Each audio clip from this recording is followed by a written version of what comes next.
Perkenalkan, nama saya Rahmania Putri Hernawan dengan NIM 2022-2011-1 dari kelas B Fakultas Hukum Universitas Muria Kudus yang bermoto hidup, teruslah berbuat kebaikan sampai kebaikan itu kembali sendiri kepadamu. Dalam Profesi Pro, saya menyetujui adanya pertanggungjawaban korporasi Kanjuruhan pada 1 Oktober 2022 yang mana pelanggaran disebabkan oleh aparat kepolisian yang tidak sesuai dengan prosedur FIFA yang menggunakan gas air mata sebagai peredam kericuan. Padahal tidak dibenarkan, akibatnya para supporter terkena dampaknya berupa sesak nafas dan meninggal dunia. Terlebih gas air mata yang digunakan sudah kadaluarsa yang mengakibatkan kebutaan, kulit ruam, dan batuk tersedak. Kontranya, saya tidak menyetujui peristiwa ini terjadi. Bukan hanya seolah-olah salah para aparat saja. Tidak ada asap jika tidak ada api. Hal tersebut dapat dikaitkan dengan peristiwa Kanjuruhan. Para supporter yang anarkis menerobos area lapangan. Penyalaan flare yang tidak sesuai dengan aturan FIFA membuat para polisi melakukan penanganan keamanan karena kewalahan hingga melakukan penembakan gas air mata. Adanya pelegalan ganja medis di Indonesia. Meskipun memiliki efek ketergantungan, ganja juga dipercaya bisa menyembuhkan berbagai penyakit. Dilaganya tanaman ganja sebagai bahan pengobatan medis di Indonesia telah terjadi di negara lain seperti Jerman, Italia, Belanda, Amerika Serikat. Adanya kasus yang terjadi akibat tidak adanya pelegalan ganja seperti kasus istri Firdaus Ari yang meninggal karena perlunya penggunaan tanaman ganja tersebut sebagai bahan pengobatan. Saya tidak menyetujui adanya pelegalan ganja medis di Indonesia. Hal tersebut sudah teratur dalam pasal 6 ayat 1 UU Narkotika yang berbunyi, narkotika golongan 1 adalah narkotika yang hanya dapat digunakan untuk tujuan pengembangan ilmu pengetahuan dan tidak digunakan dalam terapi serta mempunyai potensi ketergantungan. Dalam hal ini, ganja termasuk dalam narkotika golongan jenis 1, yang maka penggunaannya ganja sebagai bahan alternatif pengobatan perlu ditiadakan karena masih banyak jenis tanaman obat-obatan yang mampu menyembuhkan penyakit selain penggunaan dari ganja tersebut sendiri. Perpanjangan masa jabatan presiden selama 3 periode. Pro, saya menyetujui adanya perpanjangan jabatan presiden karena keberhasilan kepemimpinan terhadap kinerja dalam berbagai aspek seperti sosial, ekonomi, budaya yang mampu membuat rakyat mempercayakan pilihannya terhadap pemimpin yang telah menjabat sebelumnya kembali. Dilihat dari negara adidaya Amerika Serikat, terdapat seorang pemimpin yang dipercaya lagi rakyatnya seperti George Washington untuk menjabat selama 3 periode. Karena keberhasilan kepemimpinannya selama 2 periode, walaupun 6 bulan sebelum pemilihan beliau mengundurkan diri untuk mengikuti pemilihan presiden tersebut.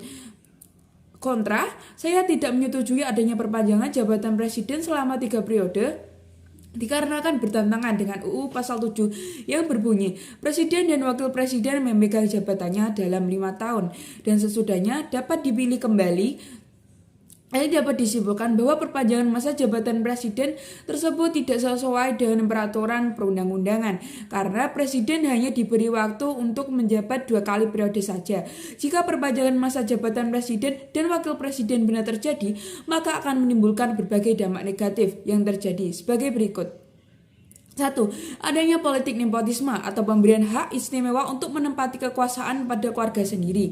Yang terjadi yaitu adanya kependudukan kursi politik yang dominan oleh keluarga sendiri. 2. Terjadinya penyalahgunaan kekuasaan. 3. Terjadinya kompetisi politik yang tidak sehat. Obstruction of Justice dalam meninggalnya Brigadir Joshua Huta Barat.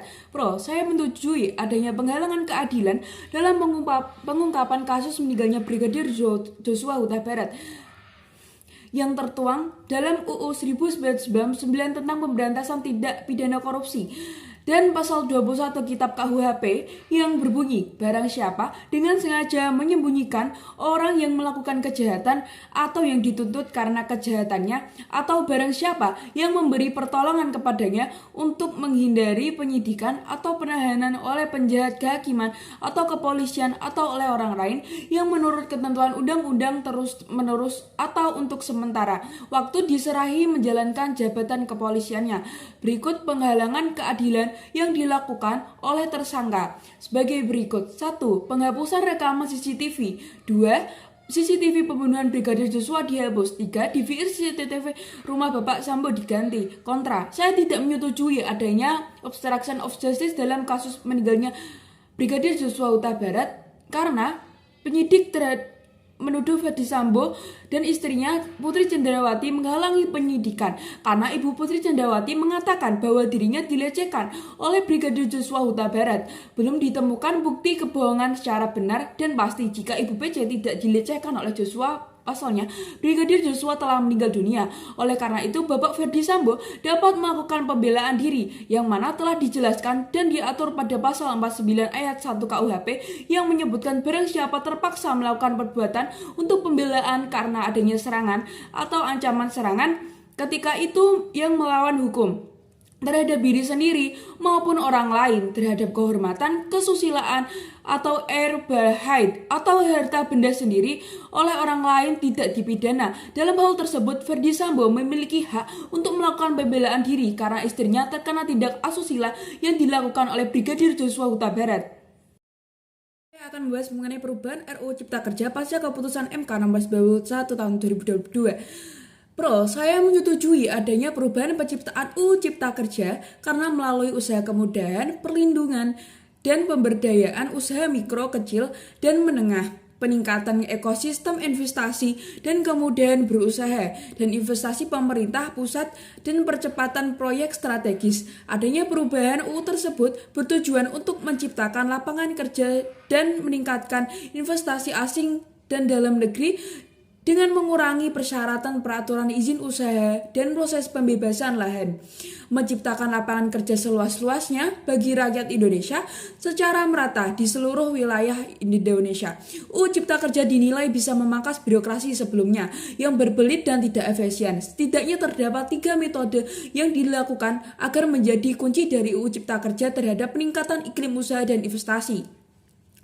Kontra, saya tidak menyetujui adanya perubahan UU Cipta Kerja karena dinilai tidak berpihak kepada pekerja dan lingkungan demi mendatangkan investor.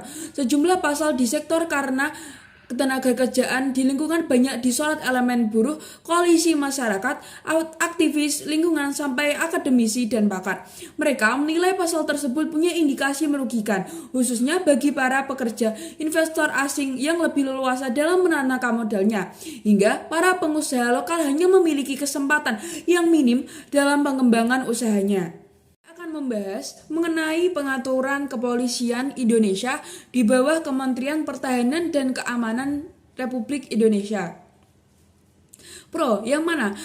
Saya menyetujui adanya Kepolisian Negara Republik Indonesia yang merupakan alat keamanan dan pertahanan negara yang berperan dalam menegakkan hukum, memberikan perlindungan, pengamanan, dan pengayoman terhadap masyarakat. Oleh karena itu, jika Polri di bawah naungan Kementerian Pertahanan dan Keamanan akan lebih fokus dalam menjalankan tugasnya. Kontra, saya tidak menyetujui adanya Kepolisian Republik Indonesia di bawah Kementerian Pertahanan dan Keamanan karena sangat membahayakan dalam kehidupan politik dan demokrasi. Apabila kementerian tersebut dipimpin oleh seseorang menteri dari partai politik tertentu, padahal kehadiran Polri dalam politik seharusnya netral dan tidak berpihak pada siapapun.